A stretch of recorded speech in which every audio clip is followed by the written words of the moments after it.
Nos deux lectures bibliques, la première se fait dans le psaume 103, 1 à 13. Psaume de David.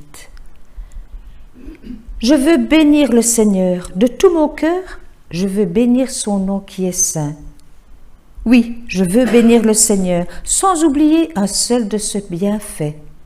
C'est lui qui pardonne toutes tes fautes, qui guérit toutes tes maladies, qui arrache ta vie à la tombe, qui te comble de tendresse et de bonté.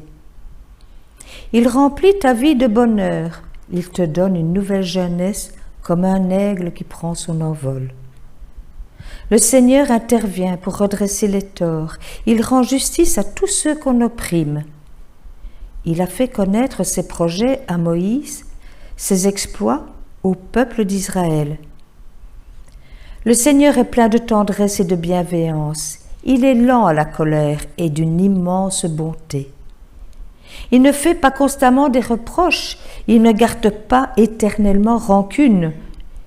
Il ne nous a pas punis comme nous l'aurions mérité, il ne nous a pas fait payer le prix de nos fautes. Sa bonté pour ceux qui reconnaissent son autorité est immense, immense comme le ciel au-dessus de la terre. Il met entre nous et nos mauvaises actions autant de distance qu'entre l'Est et l'Ouest. Comme un père est tendre avec ses enfants, le Seigneur est tendre avec ceux qui reconnaissent son autorité. Il sait bien, lui, de quoi nous sommes faits. Il se souvient que nous sommes poussière. Notre deuxième lecture se fait dans l'évangile de Marc, chapitre 12, versets 28 à 34. Un spécialiste des Écritures les avait entendus discuter. Il vit que Jésus avait bien répondu aux Sadducéens. Il s'approcha de lui et lui demanda « Quel est le premier de tous les commandements ?»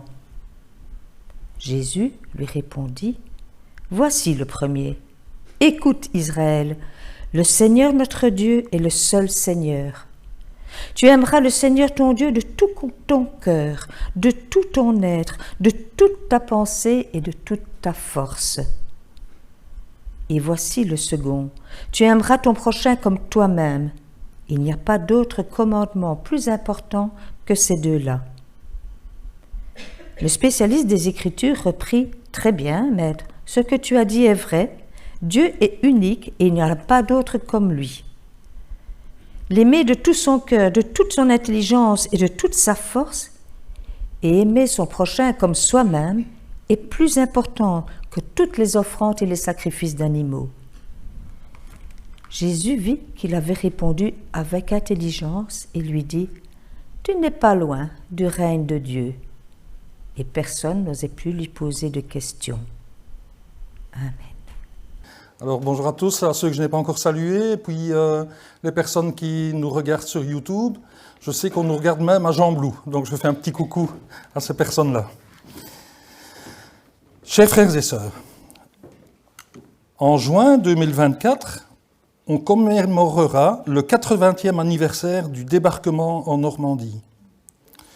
À 2 reprises, ma femme et moi, nous avons eu l'occasion de visiter ces sites. On y trouve une multitude de musées qui retracent de façon extraordinaire les événements de l'époque. Dans certains, on trouve des collections de gigantesques blindés et d'avions restaurés. Dans d'autres, les scènes de guerre sont reconstituées avec des mannequins hyper réalistes dans des décors qui vous plongent littéralement dans l'ambiance de cet événement, le danger en moins bien sûr. Dans un de ces musées, on trouve même un simulateur de vol monté sur un avion de transport de troupes que l'on a équipé de vérins hydrauliques. Sensation garantie, l'avion dans lequel vous embarquez décolle et on se trouve rapidement entouré d'éclats d'obus que vous pouvez voir au travers des hublots. Vous êtes secoué dans tous les sens par les vérins et le parcours se termine par un atterrissage en catastrophe entouré de flammes avec de la fumée plein la carlingue. Bien entendu, cette fumée est inoffensive et vous sortez de là complètement indemne. Jusqu'ici, pour ceux d'entre vous qui n'ont pas vécu la guerre, on est un peu comme au cinéma. On sait que ces événements se sont réellement passés, mais on est surtout impressionné par l'histoire et les décors. Mais le moment qui change tout, c'est celui de la visite des cimetières militaires.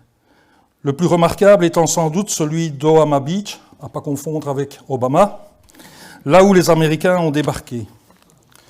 On se retrouve à arpenter au milieu de milliers de croix, ou pour certaines des étoiles de David, alignées à perte de vue, dans un ordre impeccable, avec sur chacune le nom du soldat tué, ainsi que son âge.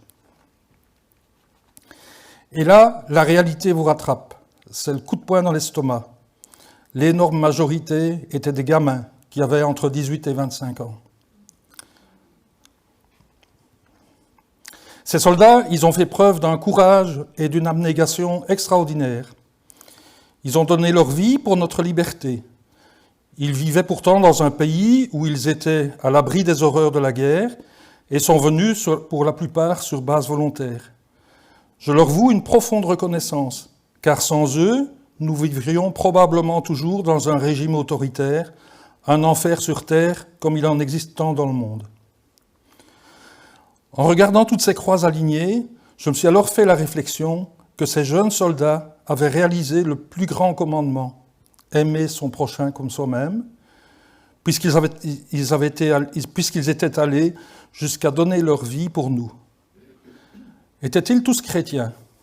Évidemment, non. On pourrait citer beaucoup d'autres actes de courage exemplaires, comme les pompiers de New York, venus se jeter dans le brasier lors des attentats du 11 septembre. Et pourtant, eux aussi n'étaient probablement pas tous chrétiens. Cela montre bien que l'altruisme qui consiste à aimer son prochain comme soi-même n'est pas une exclusivité chrétienne. Mais alors, qu'est-ce qui fait la différence? Qu'est-ce qui fait la spécificité d'un chrétien dans ce domaine de l'amour du prochain? Pour répondre à cette question, je voudrais commencer par dissiper un malentendu. Ce malentendu qui consiste à se justifier soi-même en s'appuyant sur une vie que l'on considère comme exemplaire. Je n'ai ni volé, ni tué. Je supporte les œuvres de charité. Je me révolte contre les injustices. Je donne mon temps et mon argent pour l'Église ou des associations. Bref, je pratique ce que Jésus m'a enseigné lorsqu'il dit « Tu aimeras ton prochain comme toi-même ». Mais en réalité, lorsqu'on gratte un peu le vernis, on trouve inévitablement dans cette vie si exemplaire des zones d'ombre, des choses moins reluisantes, et cela pose un problème majeur aux yeux de Dieu. Mais alors, où est l'erreur dans le raisonnement ? Il est vrai que le Seigneur Jésus a rappelé une directive que l'on trouve déjà dans Lévitique 19, le verset 18, qui dit « Tu aimeras ton prochain comme toi-même ». Mais ce qu'il a enseigné en priorité et que l'on trouve dans les 3 évangiles synoptiques, c'est « Tu aimeras le Seigneur ton Dieu de tout ton cœur, de tout ton être, de toute ta pensée et de toute ta force ». En ajoutant « C'est là le premier et le plus grand commandement ». Et ensuite, voici le second qui lui est semblable « Tu aimeras ton prochain comme toi-même ». On se trouve donc face à 2 ordonnances distinctes, mais qui ne peuvent se substituer l'une à l'autre. Il y a bien un premier et un plus grand commandement, celui qui a trait à Dieu, et un autre qui vient en second, même s'il est équivalent en importance, et qui a trait, lui, au prochain. Face à cette double exigence, la question n'est pas tant de savoir si nous croyons à l'existence d'un Dieu unique, comme nous l'avons lu dans les versets qui ont introduit cette prédication, mais quelle est notre relation à lui ? Si cette relation consiste uniquement à l'appeler à l'aide quand nous sommes en danger, ou à le remercier quand il nous a tiré d'affaire, bien que ce soit beaucoup plus rare, cette relation n'est évidemment pas satisfaisante. Ce qui nous est demandé n'est pas de croire à l'existence de Dieu ou de le prier occasionnellement, mais c'est de l'aimer. L'aimer de toute notre force, de tout notre cœur, de toute notre âme, de toute notre pensée, et cela en permanence. Et là, si on est honnête avec soi-même, on doit bien se rendre à l'évidence que ce n'est pas le cas. En réalité, Dieu lui-même ne se fait aucune illusion à ce sujet. C'est ce que le Seigneur Jésus a enseigné lorsqu'il a raconté la parabole de l'enfant prodigue. Bien que le personnage central soit celui du Père, un père qui avait 2 fils que lui aimait. Le drame étant qu'il n'était ni aimé ni du cadet, qui considérait déjà son père comme mort et qui réclamait sa part d'héritage, ou l'aîné qui vivait dans la frustration et le ressentiment à son égard. Oui, il fallait être le Seigneur Jésus en personne pour oser nous dévoiler pareille réalité.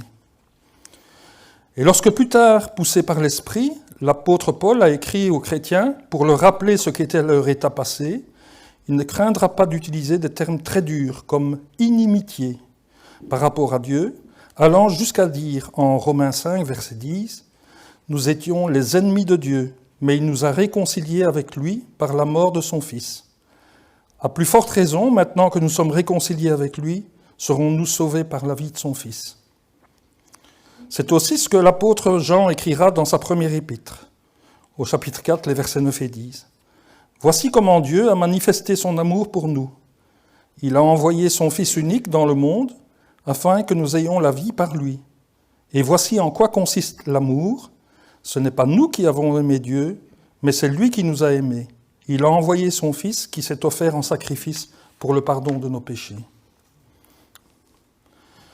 Cette révélation, c'est une véritable bombe dans notre façon de penser. C'est de notre petit point de vue, le monde à l'envers. Ne plus fixer les regards sur l'homme, ce qui est attendu de lui, ce qu'il fait bien ou pas bien, mais comprendre que c'est Dieu qui a pris l'initiative, non seulement de créer, non seulement de pourvoir, non seulement de nous protéger, mais encore et surtout celle de sauver par amour. Cet amour, il nous l'a prouvé dans la personne de Jésus-Christ. En tout cela, il l'a fait à partir de lui-même, par une décision interne, prise sans nous demander notre avis. Il est venu à nous dans le don de son Fils unique pour nous faire comprendre la valeur infinie que nous avons à ses yeux. L'avenir fabuleux auquel il nous destine, en nous ayant appelés à l'existence sans que nous ayons choisi de naître. Si Jésus est venu dans le monde, ce n'est pas simplement pour être compagnon de l'humanité, mais d'abord et avant tout pour régler une fois pour toutes la question du péché à la croix du Calvaire. C'est ce qu'il a expliqué à Nicodème lors d'un entretien qu'il a eu avec lui, en lui déclarant « Car Dieu a tant aimé le monde qu'il a donné son Fils unique, afin que quiconque croit en lui ne périsse point, mais qu'il ait la vie éternelle. » Oui, frères et sœurs, nous devons abandonner le point de vue humain si nous voulons entrer dans la compréhension du cœur même de la révélation. Il s'agit d'une décision prise au sein même de la Sainte Trinité, avant la création du monde. L'amour de Dieu manifesté au suprême degré à la croix et au sujet de laquelle l'apôtre Pierre, en accord avec l'apôtre Paul et l'apôtre Jean, écrira « Vous savez en effet à quel prix vous avez été délivrés de la manière de vivre que vos ancêtres vous avaient transmise et qui ne menait à rien. Ce ne fut pas au moyen de choses périssables, comme l'argent ou l'or, non, vous avez été délivrés par le sang précieux du Christ, comme celui d'un agneau, sans défaut et sans tache. Dieu l'avait désigné pour cela, avant même la création du monde, et c'est pour vous qu'il l'a manifesté dans ces temps qui sont les derniers. » Chers frères et sœurs, vous l'aurez compris, être chrétien selon le cœur de Dieu, c'est cela et rien de moins. Ce qui doit faire notre spécificité, c'est que l'amour du prochain est indissociable de l'amour pour Dieu.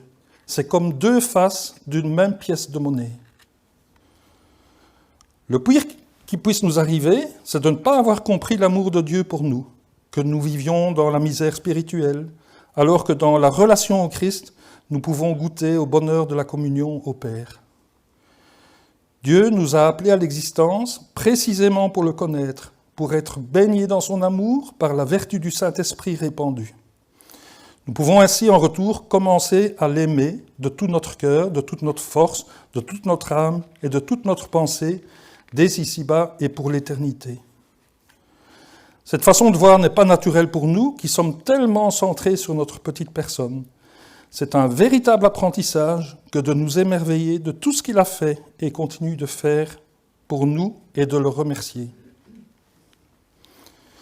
C'est lorsque nous comprenons que nous sommes l'objet de tout son amour qu'il nous donne la force et l'énergie de pratiquer le second commandement, aimer son prochain comme soi-même.